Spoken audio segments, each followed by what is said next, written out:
Welcome back to Talking Tilton. It's finally nice to have another episode. It's been a while. On this episode, we've got Bill Burgess, who is my uncle, joining us. Hello. What you doing? I am living the dream. Yeah, me too. Living the dream. I know the Burgess family actually came into Tilton, and of course, Graham lived at the last house at the end of Granite Street. Yeah. How did the family actually come into town? Well, construction. My father was traveling with different companies like Perini and Palazzi out of the southern part of New Hampshire, and would travel wherever they went. So I was born in Concord, and then we went back to Littleton, where my father was from, Westmoreland, then Littleton. And then the next job was in Concord, and then the next job was in Milford, and that's where my brother Bobby was born. And then in '62, we moved from Concord to get from Milford to Concord. Then in '62, we moved to Northfield because the interstate only went up to exit 20. Okay. And my dad ended up working up there, and then he went to work for Nick Salter and continued work until he passed away. And he actually, he was one of the guys that continued working on 93, right? Oh yeah, all until he passed away in the '70s. Unbelievable. Yeah. What did he do for what part of equipment did he operate, like everything? I mean, Well, no, he was a bulldozer operator. He was Okay. one of the best. Back 20 years ago, if you mentioned my dad's name in Northfield or Tilton or any construction area, they knew just who he was. And I know you and I have talked about there's a photo that is on the Historical Society site. Was that my great-grandfather that was rolling snow in front of the Tilton Inn? No. Well, I don't know. On your mother's side, not on our side. Okay. Maybe. I was know, trying to remember. One of my friends from school, Joe LaFrance, it was his dad Okay. was on that. That's pretty crazy, though, when you think about it. You Yeah. know, I mean, Rolling instead of pushing. rolling instead. I'm sitting there thinking, I know after a big meal, a lot of the times I feel like you could just push me out and roll me down the hill, and I would pack that snow down too. Yeah, well, Now, so Graham lived. You guys lived in that house for from quite a while. '62, and then Grandpa died in '77, Right. and we stayed there. And I was in the service from '76 to '80, and came home. And Graham had moved. She sold it to Tony Turgeon, Okay. the Yep. junk dealer, and he was in with Ted Lauder, and they wanted to build a hydro dam where the old dam was behind the house. Right. And Tilton gave them permits, but Northfield, you had to own the land. So they bought the land off Graham, and she could live there for free. They just needed the land. Well, Yeah. Tony Turgeon screwed up environmentally by putting a big drag link excavator out in the middle of the river with all the grease and the fuel at 2 o'clock in the morning. I remember sitting in the back of Graham's house watching him, Yeah. thinking, "All right, I knew what was going on, but I thought it was really odd that he was doing that." Yeah, well, I was home on leave, and of course my bedroom was on the back of the house, and it was only 45, 50 yards to the river, and I woke up because I could hear the machine running, and I looked out, and all the lights on the boom was shining on the river, and within 5 minutes the police cruiser was there, and they revoked all permits, and that's the end of that. Unbelievable. Well, guess sometimes you learn the hard way, right? Well, those old timers, sometimes they overlook the law. I know one of the things about the house that I remember is that I always thought it was haunted. Oh, it was. Was it really? Well, I don't know. I know I ran down the stairs one time and only hit one on the way down Really? because I went into my bedroom and somebody said, "Bill," and there was nobody there. I kid you not.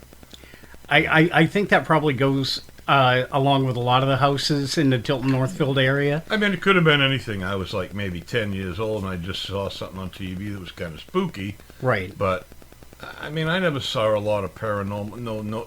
No chains rattling or Yeah. any of the noises, footsteps or anything like that. But It felt haunted a few times. I always loved that old house. So Oh, it was a great house. a lot of good memories, and I remember Dad having a snowmobile. First time I was trying to drive that thing around the back, and I hit some. Picnic table jumped right out in front of you. Yep, come right through the pricker bushes, and I hit the accelerator, and boom. Oh yeah, Dad was real happy that day. Oh, yeah. Now, you guys also did a lot of work up in Highlands too. Yeah. So Grandpa, he ran the Snowcat. In the beginning, yeah, when Bobby and I were young, I was probably 9 or 10, and Bobby was around 6, so he didn't do much, and I didn't do much. But Grandpa would get laid off from construction, excuse me, usually in November, 1st of December, and then the man that owned it was Bob Elliott, and he would hire Grandpa to groom the trails with the old metal track Tucker Snowcats. They had flathead Chrysler straight sixes in them. They were unbelievable. Clickety, clickety, click. What a ride. And but as years passed, we started, like, I worked in the kitchen. Okay. And then I would go out and I would shovel snow onto the trails where the T-bar would pull you up. Okay. Because you were still on the ground with the T-bar. Right. And then that so much traffic that would get worn down. So I would ski down and shovel snow onto it. Then I ran the lifts, and then after Grandpa died, I started running the Snowcats for a few years, and then of course I went in service, graduated from high school, went to service, and when I got out of the service, Bob Elliott still owned it for I think another year. They had put snowmaking in and a chairlift and stuff, so a lot of good times up there, because when you weren't working, you could ski. Right. Free, Especially, when you're talking about free and the prices, when you're young, you might as well enjoy it. I think a season pass back there in those days was maybe $100 for the year. Really? Pretty reasonable when you think of. Well, back then it was a lot of money, but in the early '70s, late '60s. But today, I think a pass is over $1,200-$1,300 for a ski area. We need to bring back the prices, like 60s, 70s, 80s. That would be nice. If we get gas back down to 75 cents a gallon, we could do that. That would work. I think I would be happy about that. I remember even driving as a teenager and coming in from Samberton. Mm-hmm. And before I got to Abbott Farm, I could look up onto the mountain. I could tell they were making snow. And, of course, everything was lit up, and you just had that white haze over everything. Well, that was in latter years, because the way the winters were back when I was young, they never had snowmaking. Yeah. And we had very few bad winters, because this week now is ski area week. Right. Because of kids are all off until the first of the year. So Christmas and this stuff. This is a bad year now with the lack of snow. But Highlands worked many years without snowmaking. It's amazing how much changes over time, especially when you're talking about the weather. I mean, ski industry is having a rough go at a lot of these mom and pop stops. Let me see. All right, take me. I know Main Street in everybody's eyes, especially when you're growing up, from when you're young to teenage years and adult. Main Street changes many forms, and take me through your memory of what you think about when you were a kid, teenager, going down Main Street in Tilton, some of the shops, the people that you met, who you knew. What did it look like? Well, it's a lot different. I mean, my first memories of Main Street put you back into the 60s, early 60s. Okay. And it would almost remind you of Mayberry RFD with the shops and stuff. When you came from across the river bridge from Northfield by the island and went through Main Street there, you had two Tibbetts brothers, where the doctor's office was recently, Mishcon. Okay. I can't remember if that was Frank or Armin, but they were two brothers, Frank and Armin. I think that might have been Armin. And across the street was Exxon, and that was, I believe, Frank's garage. And then, of course, you had the Tilton Inn, and Freddie Shepherd had a gas station where the Big Apple is out front, and the Big Apple was ended up being the 52nd Street Tavern. Right. And the PD was in the City Hall. Yeah, and I remember then that. After the first place on the right would have been a barbershop. I think Earl's was in there. Then we had Pettengill's Watch repair and clock repair. Something you haven't seen in years because you just throw them away now. Right. Then there was a 5 and dime with a dairy counter to go in and eat and whatever, and you get your magazines, your candy, your tobacco, and all that. Meserve's Market. Mike Meserve and his wife were the greatest people. I love them. Graham would give me money when I was like 10 or 12 and say, here's so much money. I want you to stop to see the Meserves and get some hot dogs and get this and that. And I have a little list. Right. And the only time Mike would use the cash register was to open it, because he'd lick the pencil with his tongue and write down the prices and then figure the tax or whatever there was, and then he would push the cash register, open it, give it to, and every time I would get hot dogs, those old sconlers that snap, I nice love and dry, those. he would give me a free one every time. They were great people. And then like H-Burrs, Yep. we did a lot of shopping there. My school jacket, the blue and white, Yeah. Tilton Northfield at the time. You could buy any kind of clothing in there. And DeRoy, Mr. DeRoy, who ended up opening DeRoy's Market, was a meat cutter at the A&P downtown. Was that on, like, if you're heading Yeah. toward Franklin on the right? Or Left. no, on the Left left. Okay. There's a Mexican restaurant in there now, and God, I don't know what the other one is, but it's split in two.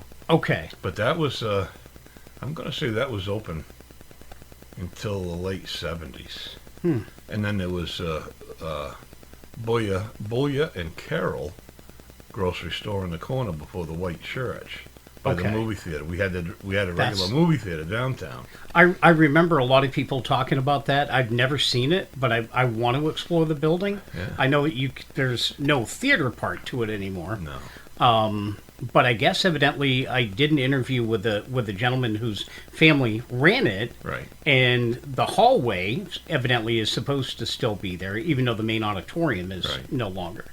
But I remember going into that grocery store so many different times. Oh, yeah. And I always loved the smell of the old buildings, the old wood, the grease that was literally everywhere. I think that was probably one of the biggest things that was fascinating. And I wish we could bring back a lot of places like that, because the mom and pop shops and the stores, it's so important. We don't have that small town feel. Times change, and it's hard to do, but I remember the last movie that was played there, and I saw it was The Magnificent Seven, the Western. Really? I think that's the last movie that was played there. Okay. I know it's the last one I saw. I was just a kid. I don't think I was more than 12. And there was a Rexall drugstore down by the Iona Savings Bank. I remember that. Yep. And of course, I'm trying to remember what was on the other side. Doris Dowie had a hair salon over there. It's still there, but somebody else has it. But on the very end of Main Street on the riverside, there was I think, 3-story brick building. Okay. And there was a convenience store downstairs and then apartments upstairs. And way back before Freddie Shepherd's in the Big Apple was there was a 3-story brick building there, which was offices and such. Okay. That was one of the old mills or something I at don't one think time? it was. It might have been way before my time, but when I remember coming out of Union Elementary and crossing the old Cannon covered bridge, the steel covered bridge, and then crossing the sidewalk toward the Tilton Inn going home, and then crossing again at the tracks. And I can just remember it seemed like an office building back then, like maybe a dentist office and whatever, Okay. And it's so much different now. And then, of course, Yeah. across the river you had Adams, Bob's Market. Yeah, right in front of the bridge, right? Yeah, right when you get to the end of the bridge in Northfield, almost straight across. Okay. And for years that was Bob's Market. Now, do you remember, was the old train depot, was that still there at that time, or was that moved? Do you remember The that? one by the bank? Post office? Yeah, right by the bank. That was gone. Okay. I'm pretty sure it was gone. I don't think I remember seeing that in the 60s. It might have still been there, but I don't remember it. Now, what was some of the, as you grew up, teenage years, what are some of the things you remember doing around town? Well, back in those days, the rec center was over the police department and town hall. So we always had shuffleboard, excuse me, pool, weightlifting, boxing, cards, bumper pool, and weightlifting, everything you could think of. And so we spent time there, especially in the colder weather. Right. But the river, living on the Winnipesaukee River, we'd head up the other trestle away from town, and they called it Longbridge. And generations had swam there. Harold Harbor and all those guys that are gone now.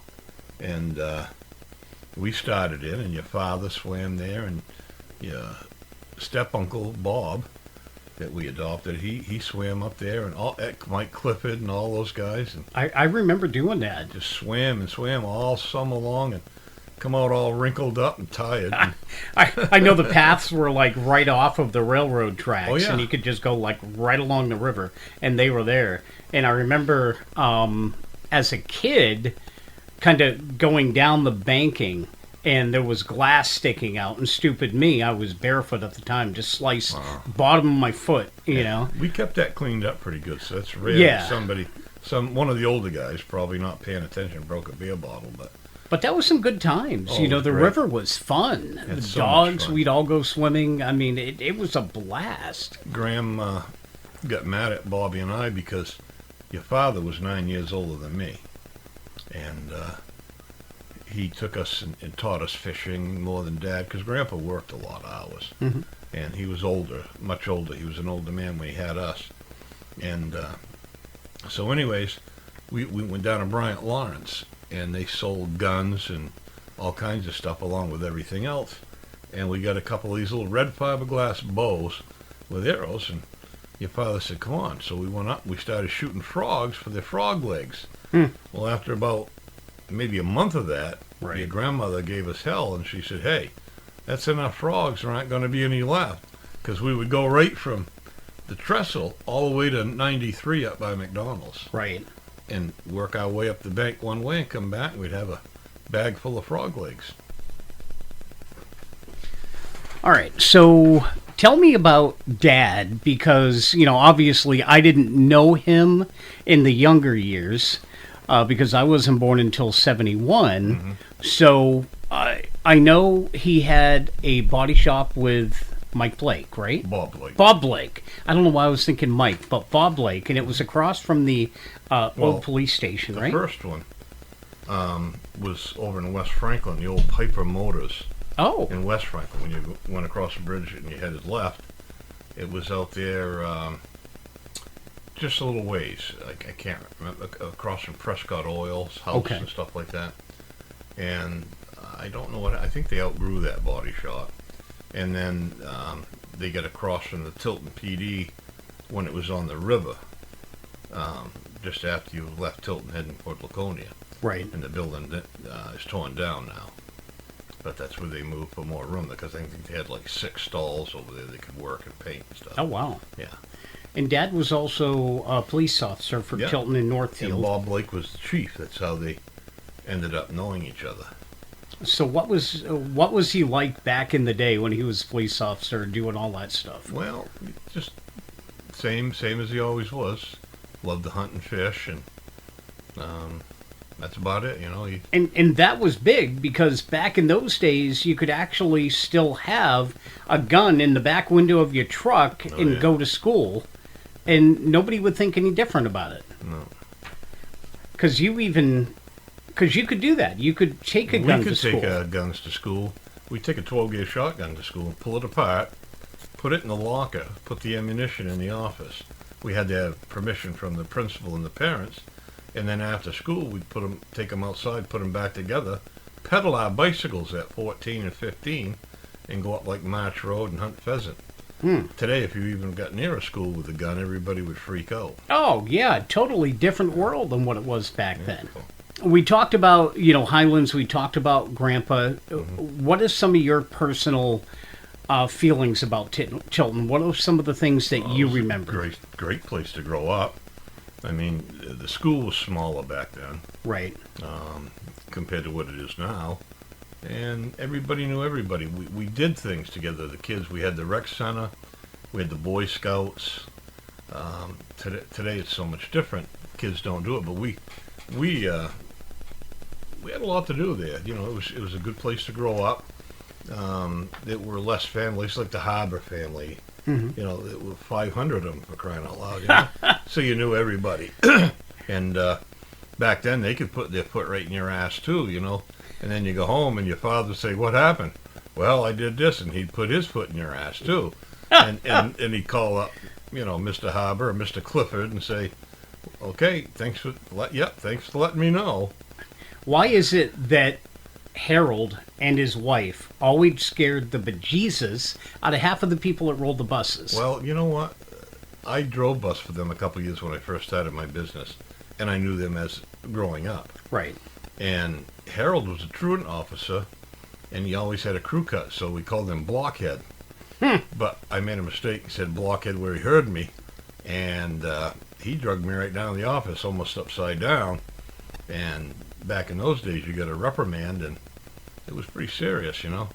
But generous people, good people, but he had to have that persona because he was a bus driver.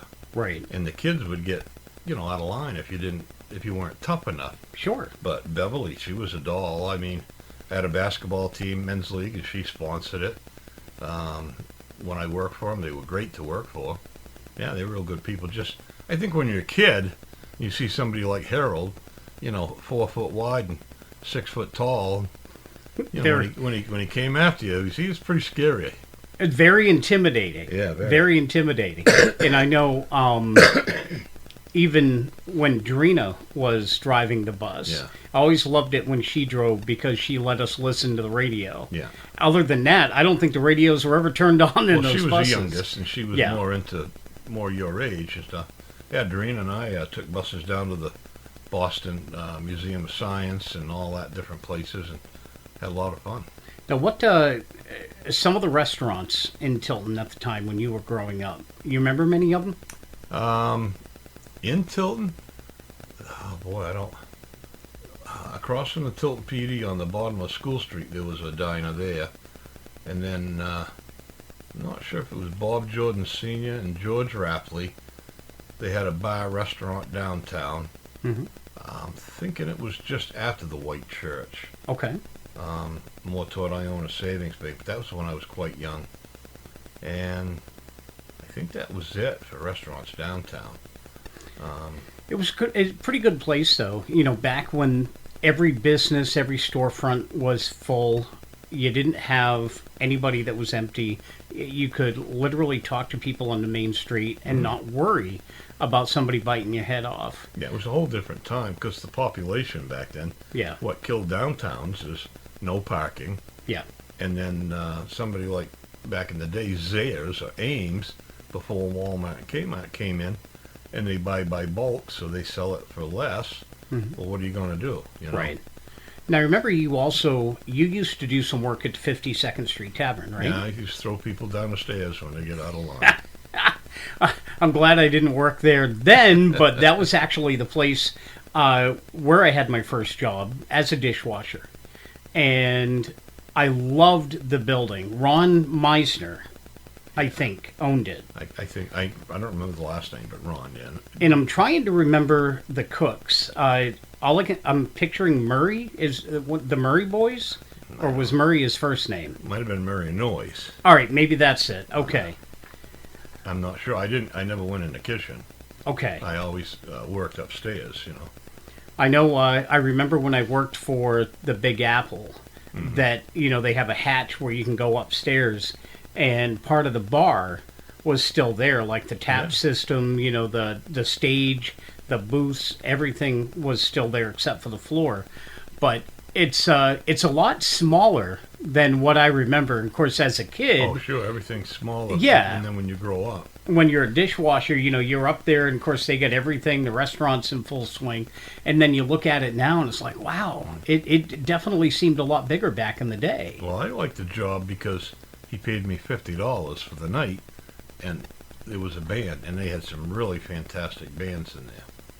I remember that. I remember, you know, closing up the restaurant downstairs and feeling the bass, you know, on the floor and just everybody having a good time. Well, the Tilton Inn had live music way back. Mm-hmm. We used to go in there a lot. Halloween was a great time, the Halloween party, because everybody dressed up, and the band would be dressed up, and That was a good venue. And back in the old days, the Outer Limits, that was on 140.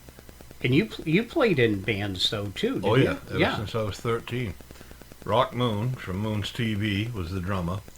Ricky Heck was the lead guitar player, and I was the bass player for a while.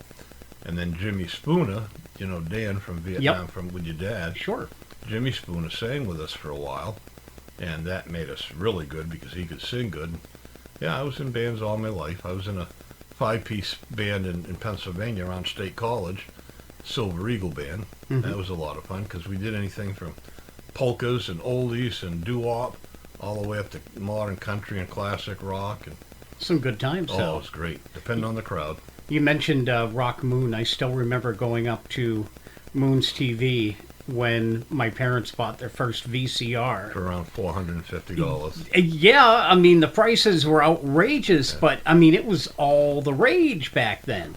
And I mean, it was so cool back when you could actually, Radio Shack and all of that. Plus, you had the videos there. Mm-hmm. It was like heaven in one place. And the owner, Keith Moon, okay, and we used to drop his name because Rock was a drummer, and somebody would say, well, Moon, yeah, Keith Moon. Oh, yeah, well, that's his father. Because he was Keith Moon, but he wasn't the Who's Keith Moon. But we still dropped it. But Mr. Moon he had a gentleman that would repair stuff, TVs and appliances and stuff, and because he sold all that. And every now and then somebody would bring musical equipment in to trade. Well, Keith brought home old Fender Precision bass, sold it to me for $75. Wow. Yeah, it was reason. He was a really great guy. And I upgraded from an old Premier bass amp to a Fender Bassman from Mr. Moon. He took it on trade, gave it to me for whatever he had into it. Cheap, you know. God, those are some good times. Our first gig was at the Tilton Northfield High School in the cafeteria, and we got paid $35. I remember that cafeteria. Oh, God. Yeah. That was my favorite subject. Well, lunch. Yeah, what can I say? You know, did they have the big mural, the Star Wars mural, or was that painted after? That came toward the end of my time at the school because Russell Boynton was an artist, good kid. He ended up being a state trooper and the state fire marshal, and he was in charge of that mural. Okay. Yeah, they did that. I was pretty much out of school when they did that. A lot of good memories at that school. Great. I remember the wrestling team. And well, you want? I was going to say you were on the wrestling team, right? Didn't do real well. There was a lot of at 218. There were a lot of guys around 300-400 pounds, like Big Dan Vinyl, and I just, I didn't get pinned, but I just lost in points. I got so tired trying to move all that around. I can only imagine. Holy crap! It was a lot of fun taking, And you and Dan actually wrestled together. Yeah, I got a call one day because I had tried out for pro football, and in New York, Valhalla, New York, and because I wasn't fast enough or anything, but I wanted to try it. Well, my name got entered onto the free agent draft list, and I got a phone call about a month later. Well, actually, Graham got it, and when I got home from work that weekend, I was working up in Littleton. I called a guy named Tony Santos, and he owned the rings. And Walter Killer Kowalski was the trainer, because he was Vince McMahon's #1 bad guy back in the 50s and 60s.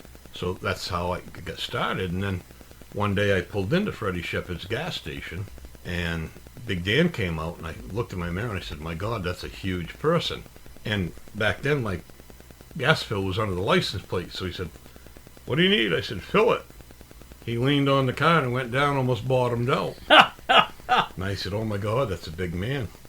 He said, are you that Bill Burgess guy that's doing the pro wrestling? I said, yeah, I'd like to get into it. And I said, you ought to. He was 6'5" or 6", and at the time he weighed 460 pounds. Wow. And I could tell you a million stories, but I don't know if the statute of limitations is rolling out on that yet. But I got him into it, and I didn't ever think I'd become a big time wrestler. I didn't think I had the talent. And, after a year and a half of rehab, I decided just not to go back into it. Right. But, hey, great memories. I got to see the same locker room with Hulk Hogan, Jimmy Snuka, Don Morocco, Tito Santana, Larry Zbyszko, and I wrestled a lot of those guys. That's pretty cool, though. Oh, yeah, it is. So, what do you think, in wrapping up, what do you think probably one of your favorite memories of Tilton was? I just think multiple things. I mean, just the people, the old time. If you watch a movie now of, say, 1930s, Tilton was like that up until the 70s almost. Yeah. Late 60s. Like I say, with Pettingill's watch shop, you wouldn't have anything a watch shop today because it's just, well, throw it away. Right. But those old pocket watches and different things, jewels. But the people, I mean, everybody was good. Like I say, if you got out of line, the neighbor could scold you and discipline you and then call your parents. Yeah. And nobody cared because they didn't hurt you, but just, I mean, it was so much of, we would ride our bicycles to school and the principal would ride with us. Really? Yeah. All right. And say, how you guys doing today? Good, good, when you're at school. And I can remember Mr. Lee's, I think he was Marines. Stockwell, I think, was Navy. Mm-hmm. And we had Mr. Murray, who was a Marine, and so forth and so on. So a lot of the guys and some of the ladies who had teachers were all ex-military. Now, was Doc Schofield a teacher when you went to school? Yes. Okay. Yeah. All right. Agriculture and Yep. something else. I don't remember exactly what else. Oh, God, I miss those people. We used to go to the fairs and judge cows for the Future Farmers of America. Yep. And he and a teacher named Mr. Baker, with little short guy with glasses, Okay. used to take us and keep us out of trouble. It didn't always work, but No way. Not with you guys. That was half of the fun. yeah, we had a lot of good times. So Well, Uncle Bill, I want to say thank you so much for Wow. finally sitting down and talking with me and doing an episode of Talking Tilton. that was a lot of fun. I hope the people that listen get a kick out of it and maybe a little information. I'm sure they will.